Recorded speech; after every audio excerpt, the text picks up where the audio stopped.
Hello, and thank you for joining us this afternoon at Birds on the Niagara. My name is Tom Kerr. I'm a naturalist with the Buffalo Audubon Society, where I've been leading birdwatching tours since 2011. I grew up close to the Niagara River in Tonawanda, New York, and I'm excited to share one of my favorite winter birding spots with you. Winter is a great time to visit Niagara Falls. There are fewer people, so this year with the COVID pandemic, it's a great place to spend some socially distanced time in nature. And if you are a gull, Niagara Falls is your winter destination. Niagara Falls is the gull capital of North America. Globally significant numbers of gulls congregate in the Niagara River every year, including tens of thousands of herring gulls and Bonaparte's gulls. On a good day of birdwatching, you could expect to see 7 species of gulls around Niagara Falls. On a great day, you could see 10 or more, depending on how many rare species have found their way to one of the biggest waterfalls on Earth. There are a lot of people who don't realize that there is more than one species of gull, and that there is so much more to them than the French fry stealing monsters you see hanging out in parking lots.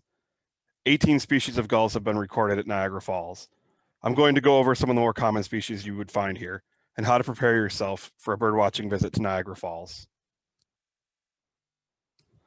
Obviously, this part of the world is famous for icy cold and snowy weather, and you need to be prepared for that when visiting Niagara Falls in winter.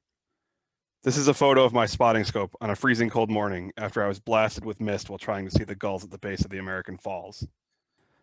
I was chasing after a Sabin's gull, a rare fall migrant in the Great Lakes, and this ended my birdwatching for the day real fast. There is a constant mist in the air from Niagara Falls, and during winter it can form snow, ice pellets, or freeze on contact with surfaces. Be aware of the wind and the direction the mist is traveling. It is important to be prepared for the weather. Dress warm, wear boots, and be prepared for ice. New York State Parks does a good job of removing ice from walkways in the winter, but you still need to be careful. And while we are still dealing with the coronavirus pandemic, it is important to wear a mask or facial covering to protect yourself and others. Your favorite field guide should cover gulls. Sibley's and Peterson do a good job of showing the different ages and plumages. There is a lot of variation in gulls of the same species, so it is important to have a field guide that illustrates that. If you want to do some further learning, Gulls of the Americas is a great resource if you can find a copy. It's more like a textbook than a field guide, so leave this one at home instead of carrying it with you. I always recommend that new birders become familiar with eBird. You don't have to submit a checklist of everything you see, but knowing how to navigate the database of bird sightings will help you know what to expect in a location when you go birding. It's a good idea to check the sightings at Niagara Falls before you head out so you know what you are looking for. For seeing these birds, a spotting scope really helps. You can absolutely get by on binoculars, but having a steady close-up view of these birds will make everything easier. When people in Western New York ask me for recommendations on binoculars, I will suggest 10 by 42 magnification. With so much of our birding being done on Lake Erie, Lake Ontario, and the Niagara River, a little more magnification helps for those further out birds. I don't spend much time taking photos of birds, but a telephoto lens would be essential for photographing the gulls at Niagara Falls. You'll see why when I bring up the maps. This satellite photo from Google Maps shows the eastern end of Goat Island. Goat Island separates the Horseshoe Falls from the American Falls. It is one of the few places where the United States is north of the border with Canada. Most of the birding at Niagara Falls is done in the rapids above the falls from the Three Sisters Islands area. Parking lot number 3 is at the eastern end of Goat Island and is still free of charge. I'm sure I'd rack up the parking fees over the winter if that wasn't the case. Upstream from the Three Sisters is a shallow area where hundreds of gulls at a time will hang out, either resting, bathing, or just waiting for food to float by. We call this the roosting shelf. This area can be seen from the bridges leading out to the Three Sisters, with best viewing from bridge number 3. A good spot from Goat Island is a memorial bench just upstream from the Three Sisters. The water level at Niagara Falls can vary from day to day, which will affect your birding experience. If the water levels are too high, the gulls will have nowhere to sit and be scattered throughout the area. If the water level is too low, they will have their choice of spots to sit and can be scattered across the rapids over the falls. The water level depends on weather and how much water is being diverted into the hydroelectric plants on both sides of the river. Mornings and evenings can create harsh light conditions, so find the best time for viewing for your purposes. If you are looking from the furthest of the Three Sisters Islands, there are some landmarks towards Canada that are helpful. There are some exposed roosting rocks with another roosting shelf and a small rock island with a couple small trees that we refer to as the Harlequin Rock. A small population of harlequin ducks winters at Niagara Falls and can often be seen sitting on or around this rock. They usually arrive sometime in November and can be seen early into May. If you are spending some time in this area, be sure to check this rock from time to time. If they are feeding elsewhere, they will often come back for a rest. Now on to the amazing gulls of Niagara Falls. Gulls can be intimidating to beginner birders because they all look basically the same. They're white, with darker backs, long wings, webbed feet, and yellow beaks. They even all sound pretty much the same.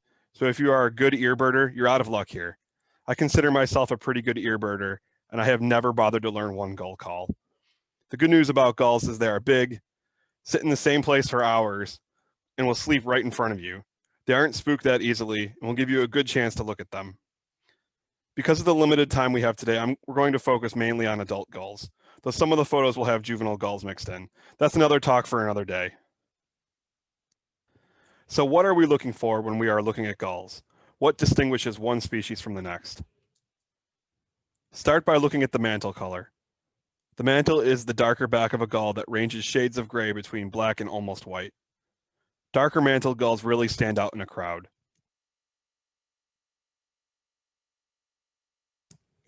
Next, look for leg color. The legs might be the most colorful part of the gull, with shades of pink, yellow, red, and black. Sometimes gulls are in the water, or sitting, or in a crowd, and it can be tough to see the color of the legs, but it is important to look for. The pattern of the primary feathers is important for identifying some of the less common species at Niagara Falls. The primaries are the main flight feathers and rest over the tail when the wings are folded. Most gulls have long primaries that extend beyond the tail. The tips of the feathers are often white and create a diamond pattern when folded. Sometimes we'll use wingtips and primaries interchangeably. Eye color can also be important for some species, though it can be hard to see without a spotting scope. And even though I usually say size is an unreliable field mark for birds, it can be helpful when gulls are in a group and differences are obvious. In the winter, gulls tend to congregate in groups, which we see at Niagara Falls. Spending time in a group helps them find food, spot danger, and stay safe. Finding a mixed flock of gulls and trying to figure out who's who can be intimidating, but with a little patience and practice, it isn't that hard. Sometimes we can have groups of a couple dozen, and sometimes we can have groups of a few hundred. So how do we make sense of this and figure out what species we are looking at? We'll start with the most common gulls. The ring-billed gull. Ringbills are one of the most common birds in the world, and you will hear them called all sorts of disparaging names by people who don't know them. This is your French fry stealing parking lot gull. And there are a lot of them, but their numbers are a sign of their success at adapting to a world dominated by people. Their name comes from the black ring around their bill. They are typically the smallest gull hanging out in the roosting areas. This photo shows two adults in non-breeding plumage with a juvenile on the right. You can see how much smaller they are than the gulls behind them. Unlike most of the other gulls, they nest at Niagara Falls and in the lower Great Lakes in the summertime. Herring gulls are the most common winter gull at Niagara Falls. About 95% of the bigger gulls you see above the falls will be herring gulls. There is a lot of variation in herring gulls, especially when it comes to the markings on their heads. Some will be heavily marked, some will have almost clean white heads, and you will see everything in between. There is also a lot of variation in the white spots on the primaries. Some will have bigger spots, and some will look like they have completely black wingtips. This depends on age and how many of their juvenile feathers have molted out and been replaced. There are some juvenile herring gulls in this picture. Their plumage is camouflaged to look like their nesting sites, which are basically poop-covered rocks. As far as size goes, almost every other gull will be compared to a herring gull because they are the most common.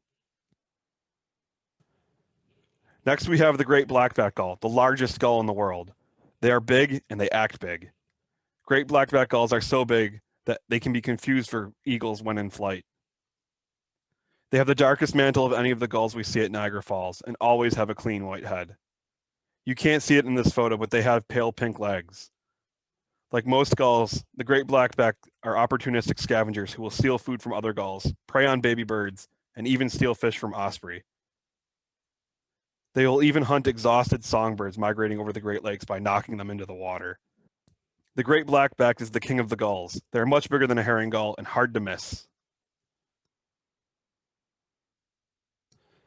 The unfairly named lesser blackback gull is great in its own way, but it just isn't as big as the great blackback gull. Easily distinguished from its bigger cousin, the lesser blackback gull is slightly smaller than a herring gull. Their mantle is a few shades greater than the blackbacked, and in winter their heads are heavily marked. They also have bright yellow legs and feet. Niagara Falls is one of the best spots to see lesser blackback gulls in North America. They breed mostly in Iceland and the Atlantic coast of Europe, but a few overwinter in North America. You can see about a dozen or so on a visit to Niagara Falls, but they can be difficult to find elsewhere in the Great Lakes. Over the past few winters, we've had a special visitor to Niagara Falls. This gull looks very similar to a lesser blackback, but take a look at those bright pink legs. This is a slaty-backed gull, a bird usually found in Siberia, Japan, and Alaska. Those places seem far away, but when considering they spend a lot of time in the Arctic Circle, it is easier to imagine one getting mixed up in a flock of herring gulls and spending its winter heading south in the wrong hemisphere. Besides the pink legs, it also has a much wider tertial crescent on its folded wings. The tertial feathers are inside the wing near the body, and when folded make a round white shape above the primaries.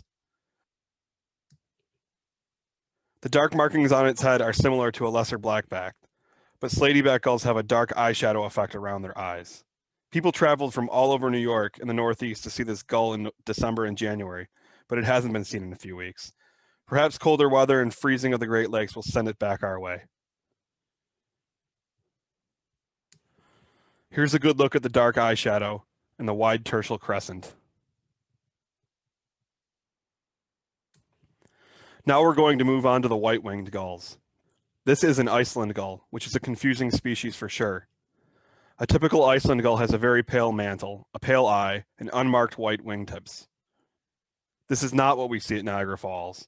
There are two separate subspecies of Iceland gull. And the most common of the two is the Kumlines gull.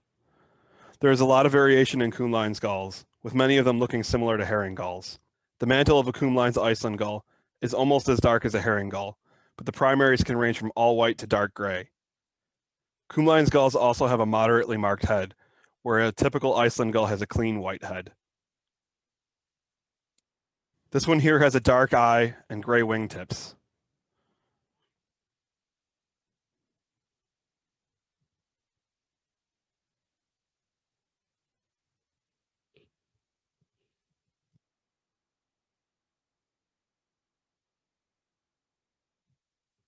And this one has almost no gray in its wingtips. These two gulls were seen almost right next to each other. Their wingtip pattern is completely different, but they are both Kumlines gulls. This next gull is a Thayer's gull, another subspecies of Iceland gull. Until 2017, Thayer's gull was considered to be its own species. Thayer's Iceland gulls have a very dark eye and a heavily marked head. The primary pattern of a Thayer's gull is very dark and closer to a herring gull than a typical Iceland gull. But when the wings are extended, they're completely white underneath.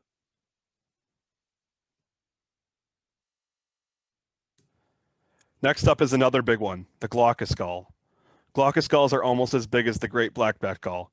Their size stands out in a flock of gulls, and they are hard to miss. Superficially, they look like an Iceland gull, but they do not have any markings on their primaries. Adult glaucous gulls have a pale gray mantle and a large, heavy bill compared to the smaller bill of an Iceland gull. Glaucous gulls are almost never seen actively hunting, as they are mostly scavengers.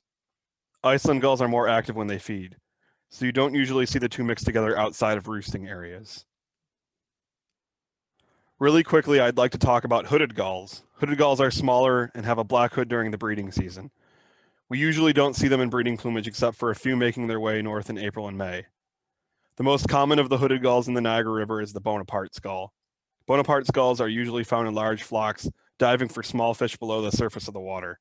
They are small, about the size of a pigeon, but with longer wings. You almost never see them on land. Bonaparte's gulls will sit in groups on the water and spend the night on either Lake Ontario or Lake Erie. Little gulls are pretty rare at Niagara Falls, but can be found mixed in with Bonaparte's gulls. Like their name suggests, they are the smallest gull in the world. With their dark black underwing, they can be easy to pick out from a flock of Bonapartes if they are flying above you, but nearly impossible if you are looking at them from above. There are a few spots along the river where little gulls can be seen all winter, such as the boat launch in Lewiston. This isn't an easy bird to find in North America, but there are always 2 or 3 there. So let's use what we learned here and try to pick out different gulls from groups of herring and ring-billed gulls. From its small size, we can call this one a ring-billed. And these are herring gulls of different ages. This dark mantled gull sticks out, and by its spotted head, we can call this a lesser blackback gull. Here's a bigger group from a little further away. We have a mixed age group of herring gulls, and this lesser blackback gull with its streaked head and yellow legs. If you look closely, we have this Kumlein's Iceland gull with very pale primaries. Its mantle is just a shade lighter than the nearby herring gulls and would be very hard to pick out. Here's another group. Small size, yellow legs. These are ring-billed gulls. More mixed age herring gulls. Another lesser blackback gull. And a Kumlein's gull with pale wingtips looking right at the camera. This one is from pretty far away, but you can see how the lesser blackback gull really stands out in the crowd of lighter gulls. And we have another Kumlein's gull with a little bit darker wingtips. You can barely see the difference in the mantle color from the surrounding herring gulls. This is not a great photo, which I will admit because I took it.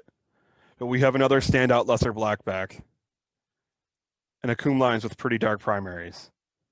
The variation in the different Iceland gulls makes them hard to pick out sometimes, but after a while they start to stand out. This is why it's important to have a good field guide that illustrates the different subspecies you will encounter.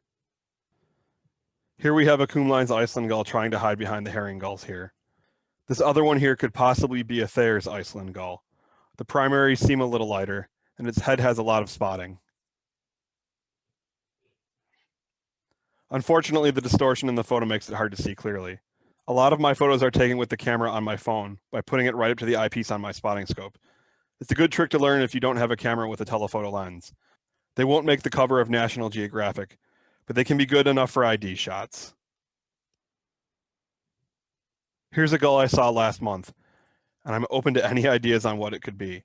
It's the size of a herring gull. It has a beady dark eye, a completely white head, and bright yellow legs. I posted this to a bunch of birding groups on Facebook, and nobody seemed to want to make a call on what it was. So it will remain a mystery gull for now. Thanks for joining me in Birds on the Niagara today. I hope this will inspire some of you to try some gull ID and spend some time birding at Niagara Falls. Gulls can be a fun and interesting group of birds to spend time with. Winter in Western New York can seem really long, but I always look forward to gull season. Thank you to everyone who contributed photos. Please visit buffaloaudubon.org and check out our program calendar for upcoming events and birding tours. And if you have any questions, feel free to drop me an email. It's really easy to remember. Tom@buffaloaudubon.org. Enjoy the rest of your weekend.